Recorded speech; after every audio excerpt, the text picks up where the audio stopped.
In a village hidden among the mountains, where the air smelled of pine and the winds whispered old secrets, there lived a young man named Ilyas. He wasn't a prince nor a hero of great battles, but he was known for one thing: his skill in building beds. However, these weren't ordinary beds. They were beds of great beauty, made from the ancient wood of the sacred forest, shaped and polished with care. People said that sleeping in one of Ilyas's beds brought dreams of love, hope, and sometimes even the answers to questions they had never dared to ask.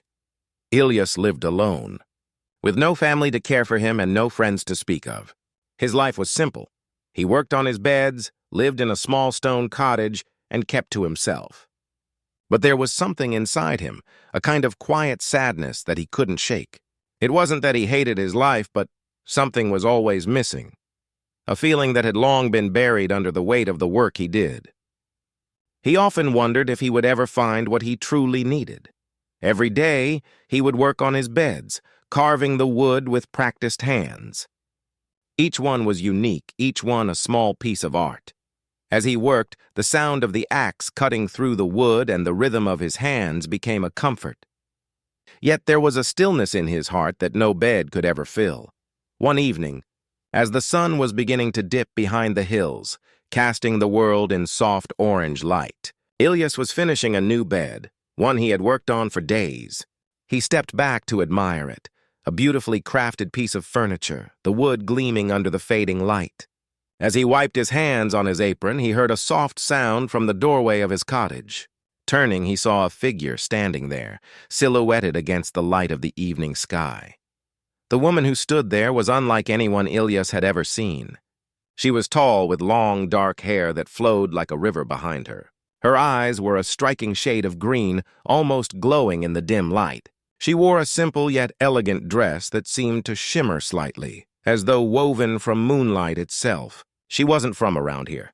Ilyas could tell she was not a villager. She stepped inside without a word, her eyes scanning the room, resting on the bed Ilyas had just finished. There was something about her, something that made him uneasy, yet intrigued at the same time. "I've heard of your work," she said softly, her voice like the sound of the wind through the trees. "Your beds are beautiful, Ilyas." Ilyas blinked in surprise. "You know my name?" She smiled, a small, knowing smile that sent a shiver down his spine. "Everyone knows of the bedmaker who creates dreams." Ilyas didn't know how to respond to that, so he simply nodded. There was something strange about her, but he couldn't quite put his finger on it. She didn't seem like a traveler who had simply stumbled upon the village by chance. She seemed to belong here somehow, even though she was a stranger. "What brings you here?" Ilyas asked, finally breaking the silence. The woman paused for a moment before speaking. "I came because I wanted to see your work for myself," she said. "I've heard many things about you. How you can craft more than just beds, how you can craft dreams." Ilyas raised an eyebrow. "Dreams?" "Yes," she replied, her voice now more serious. "People sleep in your beds and dream of things they never thought possible. Of love, of lost moments, of futures yet to come. Your beds are more than just places to rest. They are vessels of desire." Ilyas shook his head, slightly baffled. "I don't know about all that." "I just build beds." The woman stepped closer, her eyes locking with his. "Perhaps you don't know yet what your work truly means, but I think you will understand soon enough." Ilyas felt a strange tension build between them, an unspoken weight in the air. She had come to speak of his work, but something told him there was more to her visit. He couldn't quite place it, but he felt as though she wasn't just here for the bed. She looked at the bed he had just finished, her gaze lingering on it with a kind of longing that made Ilyas uneasy. "Would you let me lie on it?" she asked, almost as though it was a request she knew he could not deny. Ilyas hesitated. He had never allowed anyone to lie on a bed before it was delivered to its intended home. It felt too personal, too intimate. But for some reason he found himself nodding. Perhaps it was the way she looked at him, or perhaps it was the strange pull he felt towards her. She slowly sat down on the bed, her movements graceful and deliberate. She stretched out, her hands resting lightly on the soft fabric. "It's perfect," she said, closing her eyes. "The wood feels alive, as if it is breathing with me." Ilyas watched her, unsure of what to think. There was something about her that felt almost otherworldly. She wasn't just a traveler. She was something more. But what was it? After a few moments of silence, she opened her eyes and looked at him, her gaze piercing through him like a blade. "You should try it with someone like me," she said, her voice low and soft. Ilyas froze, his heart skipping a beat. "What do you mean?" She smiled again, a smile that was both warm and unsettling.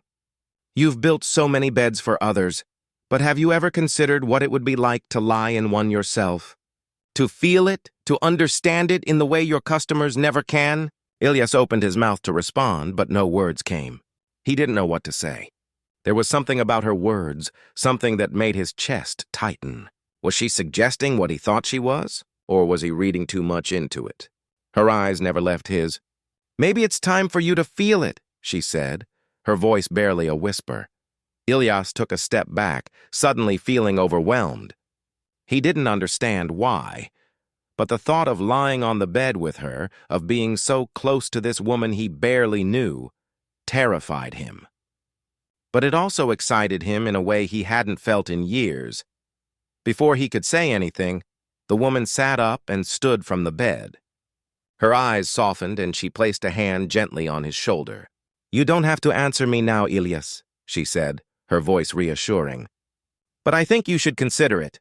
It's time for you to break free of the walls you've built." With that, she turned and walked toward the door, leaving Ilyas standing in the middle of his cottage, the weight of her words pressing down on him. As she disappeared into the evening light, Ilyas stood there, his mind spinning. What had she meant by someone like me? What was she asking of him?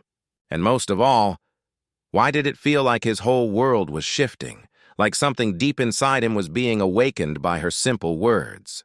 The silence of the cottage felt heavier now, as if it were filled with 1,000 unspoken questions.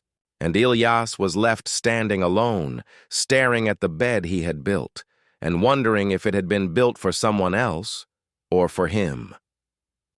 The next few days felt like a blur for Ilyas.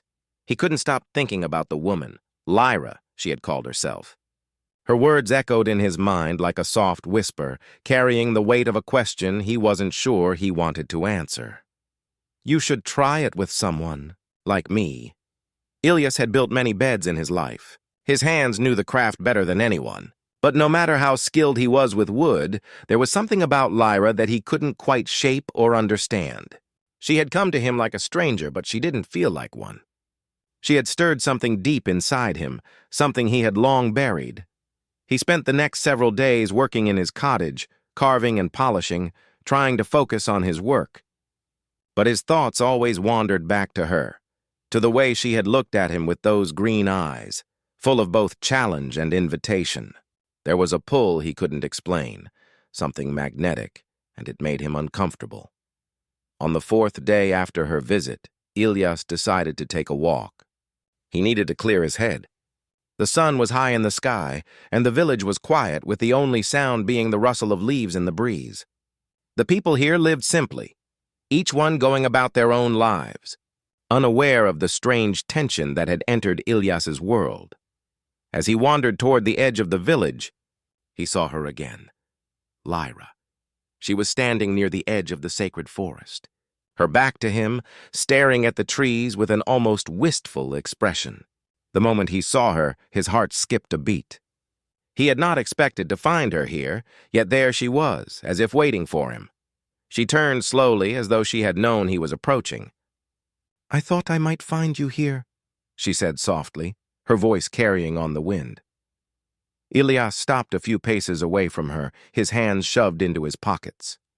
"I didn't expect to see you again," he said, his voice betraying his unease. Lyra smiled, but it wasn't a typical smile. It was a smile of knowing, like she understood something he hadn't yet figured out. "I didn't expect you to want to see me again," she replied, her tone light, but tinged with something deeper. Ilyas didn't know what to say to that. The air between them felt thick, charged with an energy neither of them had spoken aloud.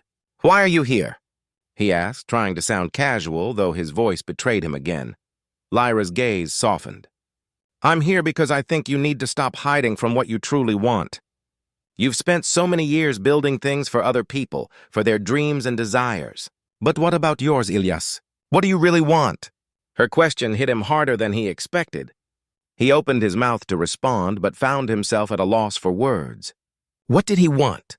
He had never allowed himself to think about it. He had always been too focused on his work, too concerned with what was expected of him, that he hadn't stopped to ask himself what he needed. I don't know, he finally admitted, his voice barely above a whisper. I've never stopped to think about it. Lyra nodded as if she had expected this answer. That's why you're here, she said gently. You build beds to help others sleep, to help them dream, but you've never allowed yourself to dream. You've never allowed yourself to feel. Ilyas shook his head. That's not true, he said, but even as he spoke, he knew the words felt empty.